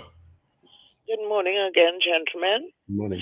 I want to join you guys, as Richard will call you all in the morning, in complimenting Mr. Cummings for that beautiful library I'm hearing about up there. Now, Richard, we'll have to now make some noise. Sorry, but I know he's inviting people from the environs. But listen to me. That's why I put up such a fight when they wanted with the residents in my area to not bring a mall where that textile factory was, because according to the upgrade of Arima, that area was designated for a library. And up to now, we can't hear anything, and they want the people, whoever it is, buy it over the area or lease the area and want to bring more there. That is what we need. We need those institutions that could encourage students to learn. And we have a lot of schools along that street in the back on the Arima Old Road. And a library there is very important. That is what I think people need to concentrate, because I'll tell you something. Without that reading, children are very, very slow in pronouncing words and to use and spelling. So reading is very important. You see this new computerized age where spell checking online? No, they need to read and know how to build sentences. So I think anytime in Zena, life, anyway, is Zena, very important. Yes, my dear. do you know the mayor? Why don't you all get the mayor on this show? Let's talk to him. We've been talking about Arima, talking about Arima. Let's get the mayor on the show. Well, look who you asking, and you should talk to the aspiring mayor right there. You have him there. He knows how to get on to people. He's a born Arena, you know. Born and bred. He ain't What is going between Richard and Wendell? All people they know they should call it. Let's talk to the mayor. I mean, the show is a little early, but we could, he could get up early one morning. I believe if people approach him, he would, because he's a person like that. Even the schools are wrong when they have their walk. You know him, so why you don't call him? You should call him. You're bound to know him to call him. You could say who you are, where you're calling from, just like what Steve does. I prefer people from Arima do it. You have time with me? All right. I'll talk to Richard more on that. You organize the mayor, Arima. We're talking about Arima. Let me get the mayor. Yeah, because there was a town hall meeting, and I rounded up my residents, and we had a big meeting there in the town hall, where it was when they were using it up. And the mayor was there? Well, it wasn't this mayor. It was the mayor before. Yes, how long this mayor in office now? I can't remember. Tell you. Yours, you joining me this morning. You see that senior moment you have? And they're blaming it on the flu. Don't try that. It's age. I owe, I have no problem with you. I owe. What you all went to the town meeting for, Zena? That was to discuss what? Discuss the put forth our objection to wanting to put a mall in the smack bang in the housing development there, because they attracted the whole area there where textile factory was, coming right into the back of our housing area and Churchill Circle and all that. And I know that in the plan of Arima, I think I read it in a booklet, that was earmarked for a library. But how long ago that was? That meeting? Yeah. A few years now. Okay. What going on in this country? Exact time, but when I say a few years, it could be just about 4 or 5. You know how time flies. Yeah. Thanks, Zena. All right. A report here on TV6. A woman, a mother, 28, left her 4 children, ages 10, 8, 6, and 1, on the 17th of July, 2024, by a childcare provider and just never returned. Not answering the phone, and the children keep asking for the money. What trouble is this I seen here? What? I think I saw that story on news last night. What going on? And she was asking for assistance. Craziness. Good morning, caller. Yeah, hey, morning, fellas. Morning. Hey, welcome back, Dean. I thought about you the other day. Yeah, well, you I've been from you for a while. Welcome back. Interviewing Nales. Forget Foster. I tell you the same thing. Like, talk to Nales. call it, bringing knowledge and but on the education thing, I think it's too interesting. We also have to consider the fact that, well, people at UWI have always been saying that the students coming in from the secondary program curriculum to go through a 2-year and sometimes a 3-year, they're finding it hard, right? Because they're coming in with low critical skills. And so then we have to consider that our MFA class is in a weaker position as they were maybe some times ago. And I think that is something we have to consider is this, and the fact that we have not been able to rekindle or pivot the education system tells you something about our creativity and our innovation to pivot well. If people who can't pivot are normally problematic with their creative skills. And I think we have to, another education thing. So we have to consider it's not only a small 30%, I feel it's a 70% that lacking proper, the nuances if we really break down what education is. What we have is basically book sets and a lot of other, and even that is kind of, we could argue that. And I think with the thing with the library is that now let's have all these little libraries all over Trinidad and Tobago and have been doing very good programming for the longest while. And libraries are an extension of the community center, the school, and in some people have written some really interesting books around the library as a social cohesion space, is what they consider one of the most democratic. So librarians have, where at least all this data is coming from the state, right? Homeless people go there to read the papers and get up to date because, they still have papers in certain libraries in the states and stuff. And it brings, elderly people in to come in and do things while they're home. There's a whole, libraries have this kind of real radical thing around democracy and community and social cohesion and all those kind of things, and even play and all that kind of stuff, because libraries have changed from the libraries. Even the library we know, I think it was outside Woodford Square with the papers and people still reading and things. And what was interesting with all those kind of performance things is that a friend was walking through the city and they recognized a homeless person and they had the papers in their hand and they were actually turning the pages, looking at it and stuff, and then, which is a ritual in Trinidad, papers, where, you could go and read. And those things are still in libraries where you could go and get the daily papers, and people do go. I think it's really interesting to view Nallis, to get all those kind of where people feel that is, why you're building a library, because they really don't understand how these things It's ignorance. Work and things. Yeah, and we have to understand. Stop off, like get a little coffee before you go to work, or when you're coming from work, you can stop and just. A library is part of your community. Or just some place to go and cool out your head.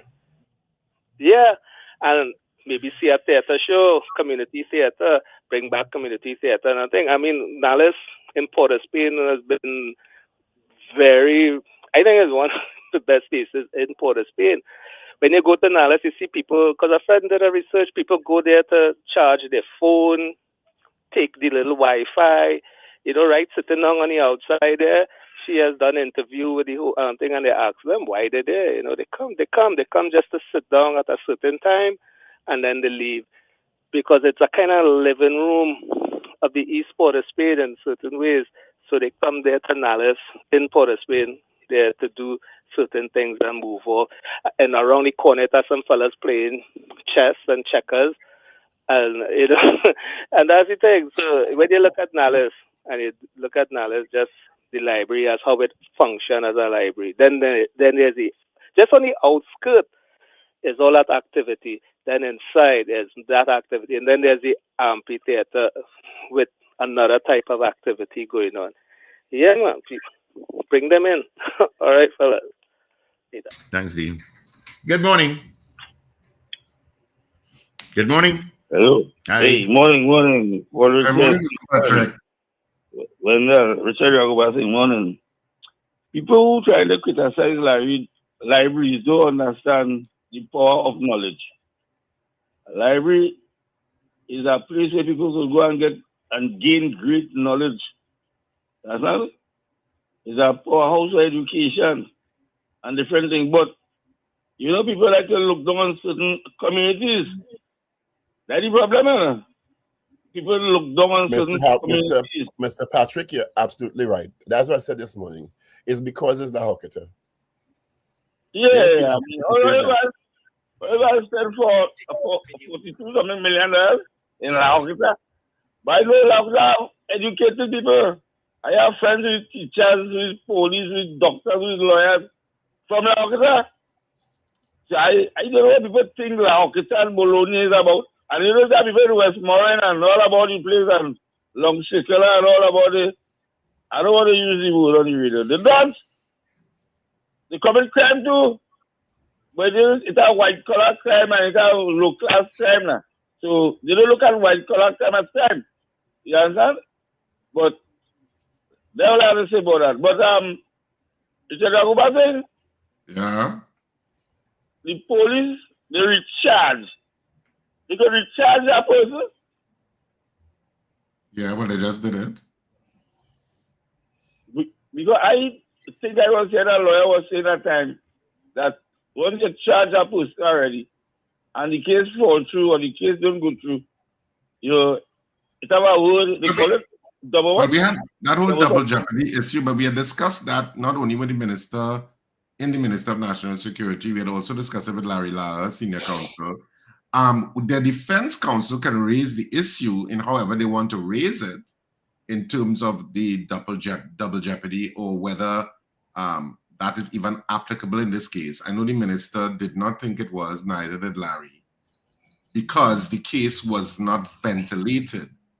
The case was preemptively discharged because of a lack of But there is still an argument that legal counsel can make that you're putting my clients through an entire process that is anxious, and because a lot of the case law looks at when they used the double jeopardy, they looked at the anxiety that people have to go through being before the court system and the criminal court system.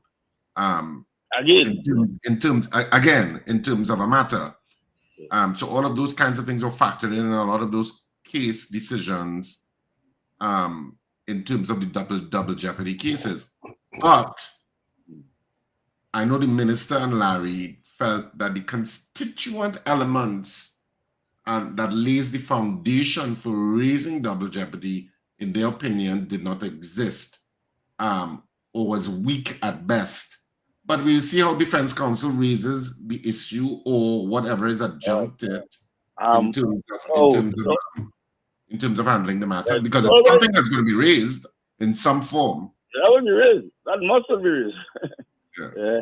So all my friends in the United States of America, happy Thanksgiving, and send a piece of turkey for me, please. Beg. All right. Thanks, Mr. Patrick. Take care. Good morning. Good morning, Steve, again. Good morning. Very funny topic this morning, all actually, on education. And there were so many school dropouts and so on. So, they will have an idea. Those dropouts will say, well, I could always go and do any what kind of work? What word to use? The medial work, right?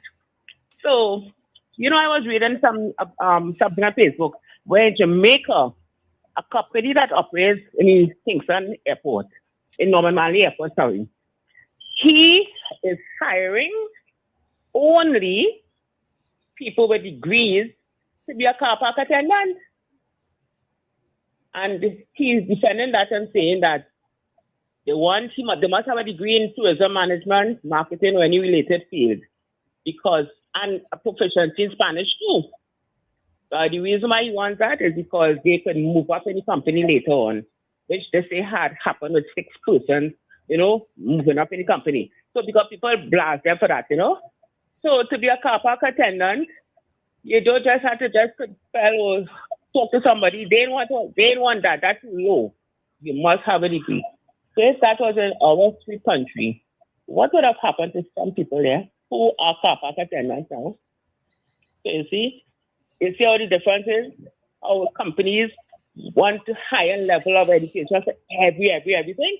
By the way, I find that brutishness, though. Pardon? I find that brutishness.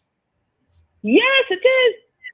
They don't want any work experience, but they're not talking about compensation, and they didn't mention compensation package for a degree. So you can imagine what will happen with that small money they'll be getting. You're gonna pay me for my degree as a car park attendant? Really? But people are so desperate now, that they will do anything in Trinidad just to get a job. Because we have people who have degrees here who are working in drugstores and things, And restaurants.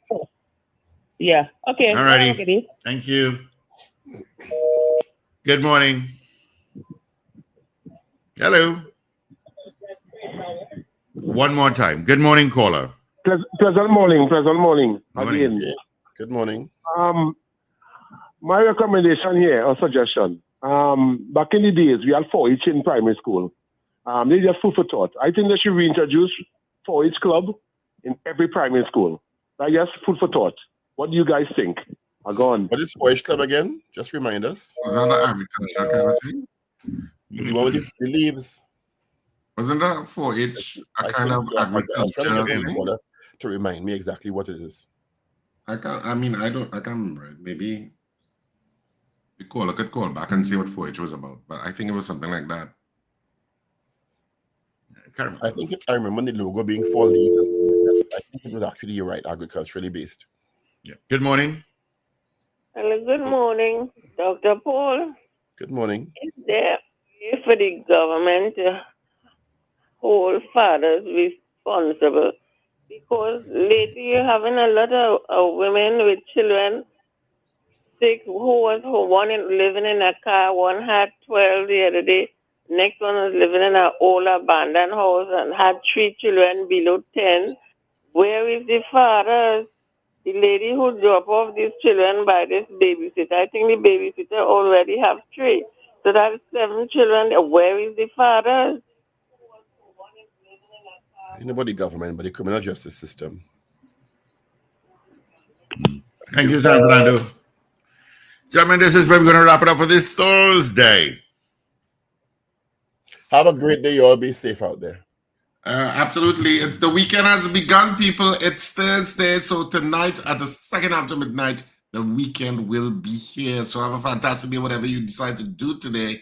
And of course, North American friends, well, certainly the American friends, the U.S., happy Thanksgiving to you today. Enjoy Thanksgiving in all that you do. I know it's a very family-centric kind of day. So enjoy it. Communing with family is always fantastic. Have a great day, whatever you do. Remember to smile and laugh. It's great for your health. Unless, of course, your family have bacchanal. You would have some families that have bacchanal. Anytime they get together, they will always have bacchanal. So I don't want to two of them. I want to 1 or 2 of those kind of families. Have a great one, people. All right. Talk with you bright and early. Come tomorrow morning. Of course, Wendell will join us tomorrow, Friday. All right. Before I go, let me just check your traffic update, see what's happening on highways and byways as AV makes her way in. Yeah, it's still got a lot of traffic. Solomon got it. Churchill Roosevelt's got it. Especially from Curepe and Port of Spain. That's a heavy. I don't know how you all do that every day. I really don't.